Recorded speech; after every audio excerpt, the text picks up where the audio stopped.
Talasani Srinivas Yadav party మారే time వచ్చేసింది. ఆయనతో బీజేపీ కొంతకాలంగా సంప్రదింపులు జరుపుతోంది. కానీ తలసాని ఎన్నికల తర్వాత అని చెబుతూ వచ్చారు.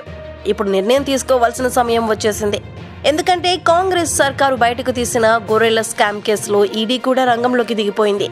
గొర్రెల స్కామ్ లో 700 కోట్ల అవినీతి జరిగింది. పెద్ద మొత్తంలో డబ్బు చేతులు మారినట్టు ఆధారాలు ఉన్నాయని కేసులు నమోదు కావడంతో ఈడీ అధికారులు రంగంలోకి దిగారు. గొర్రెల స్కీమ్ కు సంబంధించిన పూర్తి వివరాలు అందివ్వాలని పశుసంవర్ధక శాఖ అధికారులకు లేఖ రాశారు. ఈ కుంభకోణానికి కారకులు ఎవరు, ఎవరెవరి పాత్ర ఉంది, ఎవరెవరికి నగదు చేరింది అన్నది లెక్కలు తీయనున్నారు. ఇదే జరిగితే కేసు ఎవరి దగ్గరకు వెళుతుందో చెప్పాల్సిన పనిలేదు.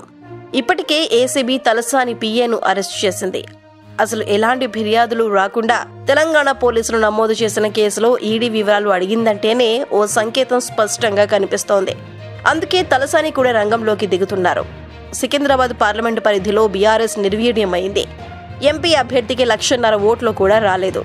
శరత్ నగర్లోనూ కనీస ఓట్లు రాలేదు.